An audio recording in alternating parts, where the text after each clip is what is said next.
चलिए आज हम लोग इस एनएलएम के प्रश्न को देखते हैं। और अगर आज आप इस छोटे से वीडियो को अच्छे से और अंत तक देखते हो ना, तो आज आपका एक फाउंडेशन तैयार होगा कि भविष्य में इस तरह के प्रश्नों को कैसे सोल्व करें, और साथ ही फिजिक्स के बहुत सारे कॉन्सेप्ट को भी ग्रास्प करने का आपको अवसर प्राप्त होगा। तो चलिए देखते हैं। तो यार यहाँ पर प्रश्न आपको सिंपली ये कहता है कि एक ब्लॉक आपको गिवन है जिसका वजन 1 केजी है और इस पर एक फोर्स लगाया जा रहा है जैसा कि पिक्चर में डिपिक्ट है। ठीक है, अब यहाँ पर फोर्स का जो वेक्टर है वो भी आपको गिवन है, साथ ही कोफिशिएंट ऑफ फ्रिक्शन वो भी, उसका वैल्यू भी यहाँ पर गिवन है। तो प्रश्न आपसे कहता है कि निकालिए force of friction acting on the block. अब यहाँ पर ध्यान रहे कि यहाँ पूछ रहा है force of friction acting on the block. यहाँ पर आपसे मैक्सिमम स्टैटिक फोर्स की बात नहीं कर रहा है, बात को समझिएगा। यहाँ से आपसे पूछ रहा है कि आखिर कितना फ्रिक्शन फोर्स इस पर लग रहा है। ये नहीं पूछ रहा है कि मैक्सिमम स्टैटिक फोर्स मतलब मैक्सिमम फ्रिक्शन आखिर कितना लग सकता है, वो यहाँ पर आपको नहीं पूछ रहा है, कितना लग रहा है वो पूछ रहा है। ठीक है, लेकिन force of friction acting on the block निकालने का भी रास्ता मैक्सिमम स्टैटिक फोर्स से होकर ही गुजरता है। तो सबसे पहले आपको मैक्सिमम स्टैटिक फोर्स ही निकालना होगा, इसके बाद पता चलेगा कि आखिर फोर्स ऑफ फ्रिक्शन इस पर कितना एक्ट कर रहा है। ठीक है, अब चलिए हम लोग प्रश्न को देखते हैं। यहाँ पर आपको गिवन है क्या, एक फोर्स का वेक्टर जो कि यहाँ गिवन है। अब यहाँ देखो कि कोई भी फोर्स है ना, वो दो हिस्सों में टूट जाएगा। अगर ये लग रहा है मतलब एक ही डायरेक्शन में नहीं लग रहा है, ये फोर्स दिखने में एक डायरेक्शन में लग रहा है, लेकिन फिजिक्स की नज़र से देखोगे तो ये फोर्स दो डायरेक्शन में लग रहा है। ये फोर्स आधा जो है टूट करके एक्स के डायरेक्शन में लग रहा है, ठीक है, और ये जो फोर्स है ना, इसका कुछ हिस्सा ऊपर की ओर वर्टिकली लग रहा है। मतलब तुम बात को समझो कि इसका एक हिस्सा ऊपर की ओर लग रहा है। बात समझना, ये जो फोर्स है दिखने में लग रहा है कि बस ऐसे खींच रहे हैं हम रस्सी से किसी ऑब्जेक्ट को, वो दिखने में लग रहा है, लेकिन एक्चुअल अगर फिजिक्स की नज़र से देखो तो एक फोर्स वर्टिकली ऊपर की ओर लग रहा है उस पर, ठीक है, और एक फोर्स हॉरिजॉन्टल डायरेक्शन में लग रहा है। अगर इस हॉरिजॉन्टल डायरेक्शन में लगने वाले फोर्स को हम Fx से डिनोट कर दें तो आई थिंक कि कोई दिक्कत नहीं होना चाहिए। और उसी तरीके से इस वर्टिकल डायरेक्शन में लगने वाले फोर्स को मान लो कि अगर हम Fy से डिनोट कर दें तो भी आई थिंक कि कोई दिक्कत नहीं होना चाहिए। अब यहाँ पर प्रश्न देखो, i cap plus 4j cap इस फोर्स की वैल्यू है। अब i कैप और j कैप से डरने की जरूरत नहीं है, ये बस डायरेक्शन बताता है। ठीक है, i कैप का मतलब हुआ कि x डायरेक्शन में कितना फोर्स लग रहा है, और j कैप का मतलब हुआ कि y के डायरेक्शन में कितना फोर्स लग रहा है। ठीक, तो यहाँ पर देखो i के बगल में कुछ नहीं है, मतलब 1 छिपा हुआ है, मतलब x डायरेक्शन में कितना फोर्स लग रहा है, 1 न्यूटन। तो मान लो कि अगर मैं यहीं पर 1 न्यूटन लिख दूं तो आई थिंक कि कोई दिक्कत नहीं होना चाहिए। अब देखो Fy वर्टिकल डायरेक्शन में कितना फोर्स लग रहा है, तो डायरेक्शन j का मतलब पता है ना, बताया ना आपको, y डायरेक्शन। इस डायरेक्शन में कितना फोर्स लग रहा है, 4 न्यूटन। तो यहाँ पर अगर मैं 4 न्यूटन लिख दूं तो आई थिंक कि फिर भी कोई दिक्कत नहीं होना चाहिए। अब यहाँ पर देखो कि आखिर इस ऑब्जेक्ट पर टोटल कितना फोर्स लग रहा है, उसको देखने का प्रयास करो। ऐसे तो तुमको समझ में आ गया कि एक फोर्स x डायरेक्शन में, एक फोर्स y के डायरेक्शन में, क्या और भी कोई हिडन फोर्स इस पर लागू हो रहा है, तो बिल्कुल अप्लाई हो रहा है। कौन कौन फोर्स, वो देखो, ये जो सरफेस पर ऐसे मान लो रखा हुआ है ऑब्जेक्ट, तो एक फोर्स तो इसको नीचे की ओर खींच रहा है, इस ऑब्जेक्ट को, एक फोर्स इस ऑब्जेक्ट को नीचे की ओर खींच रहा है। किसी भी चीज को हमेशा जो है ग्रेविटेशनल फोर्स नीचे की ओर खींचता है, तो उसका वैल्यू क्या होगा, वो फोर्स है क्या, mg। ठीक, यहां तक कोई दिक्कत नहीं होना चाहिए।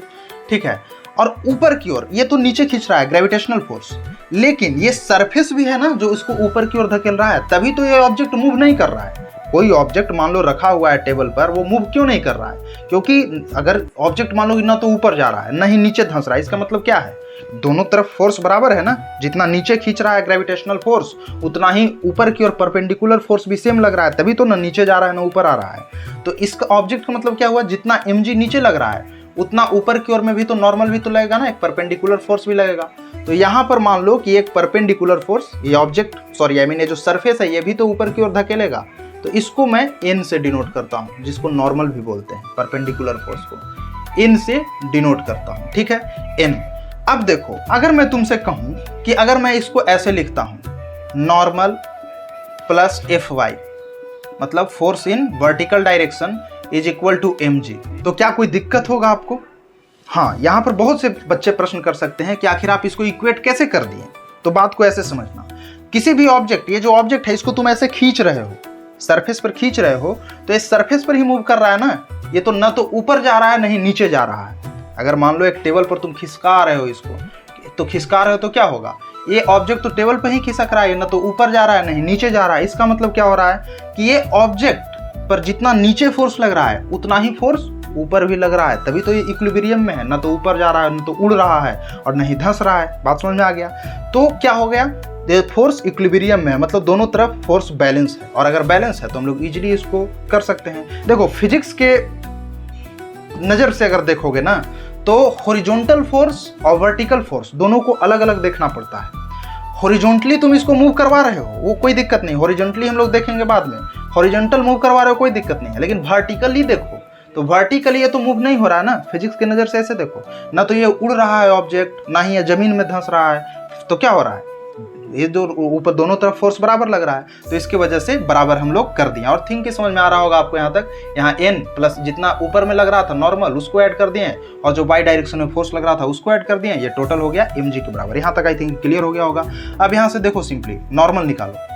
नॉर्मल क्यों निकाल रहे हैं वो भी आपको बता देते हैं। नॉर्मल क्यों निकाल रहे हैं, तो यहाँ पर देखो मैक्सिमम अगर हम लोग स्टैटिक फोर्स निकालें, अगर मान लो उसको हम लोग एफ मैक्स से शो करें, ठीक है, तो एफ मैक्स किस डायरेक्शन में लगेगा, जिस डायरेक्शन में आप फोर्स लगा रहे हो इसको खींचने के लिए उसके विपरीत डायरेक्शन में लगेगा, उसके विपरीत, जिस डायरेक्शन में आप खींच रहे हो, खींचना चाह रहे हो उसके विपरीत डायरेक्शन में एफ मैक्स लगेगा, मतलब मैक्सिमम स्टैटिक फोर्स लगेगा। और एफ मैक्स निकालने का फॉर्मूला क्या होता है, अगर मैं यहाँ पर लिख दूं आपको, एफ मैक्स निकालने का फॉर्मूला होता है म्यू इंटू एन, ठीक है।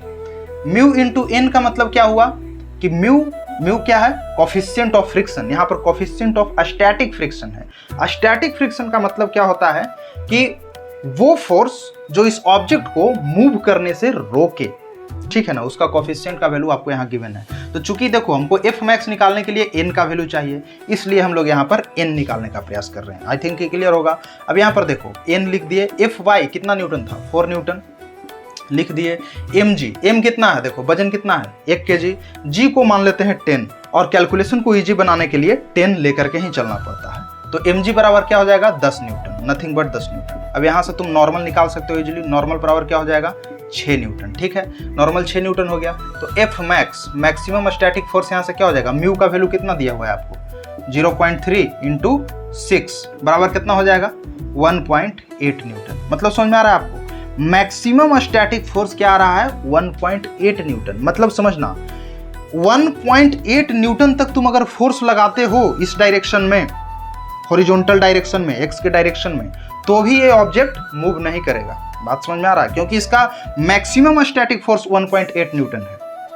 मतलब 1.8 न्यूटन इसकी हाईएस्ट कैपेसिटी है अपोज करने का, जितना तुम इधर बल लगाओगे, और इसका हाईएस्ट कैपेसिटी है कि 1.8 न्यूटन तक ये अपोज करेगा ऑब्जेक्ट। अगर इससे ज़्यादा लगा दोगे तो ये ऑब्जेक्ट मूव कर जाएगा, और अगर कम लगाते हो तो ये ऑब्जेक्ट मूव नहीं करेगा, ठीक है। तो अब यहाँ से देखो, यहाँ क्या लगा रहे हो तुम, if max maximum static force कितना लग रहा है 1.8 न्यूटन, जबकि लगा कितना रहे हो तुम एक्चुअल फोर्स हॉरिजॉन्टल डायरेक्शन में 1 न्यूटन।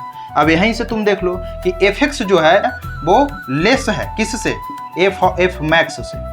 मतलब समझ में आ रहा है, मतलब इससे यही क्लियर है कि तुम जो फोर्स लगा रहे हो वो कम है स्टैटिक फोर्स से, तो क्या ये ऑब्जेक्ट कभी भी मूव कर पाएगा, नहीं कर पाएगा। खींच रहे हो तुम 1 न्यूटन से और तुम्हारा विपरीत में खींचा जा रहा है 1.8 न्यूटन से, क्या तुम मूव कर पाओगे, बिल्कुल नहीं कर पाओगे। तो अगर मूव नहीं कर पाओगे तो यहाँ पर सोचने वाली बात है, अगर तुम यहाँ पर 1.8 न्यूटन आ गया और तुम 1.8 न्यूटन इसको टिक कर देते हो आई कैप में, तो गलत हो जाएगा भाई, वो ट्रैप है।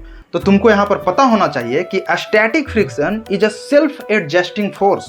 मतलब कि ये ऑब्जेक्ट अगर मूव नहीं कर रहा है, इसका मतलब क्या हुआ कि तुम जितना फोर्स इधर लगा रहे हो उतना ही फोर्स इधर भी लग रहा है, तभी तो ये ऑब्जेक्ट मूव नहीं कर रहा है। दोनों तरफ बराबर फोर्स अगर लगेगा तो ये ऑब्जेक्ट मूव करेगा, नहीं करेगा, सिंपल सी बात है। तो तुम लगा रहे हो इधर कितना फोर्स 1 न्यूटन, तो इधर भी कितना लगेगा 1 न्यूटन। क्यों ऐसा लगेगा, क्योंकि अभी आपको बताया कि static force is a self adjusting force, ये उतना ही फोर्स लगाएगा। हाँ, इसकी कैपेसिटी है 1.8 न्यूटन तक विरोध करने का, लेकिन ये उतना ही फोर्स लगाएगा जितना में ये ऑब्जेक्ट मूव न करे। आप लगा रहे हो 1 न्यूटन, तो ये कहेगा कि तो हम भी काहे ज़्यादा लगाए भाई, 1 न्यूटन लगाएंगे, दोनों तरफ बराबर हो जाएगा, कैंसिल आउट हो जाएगा फोर्स, वो नहीं करेगा। मैक्सिमम विरोध करने का कैपेसिटी 1.8 न्यूटन है, ठीक।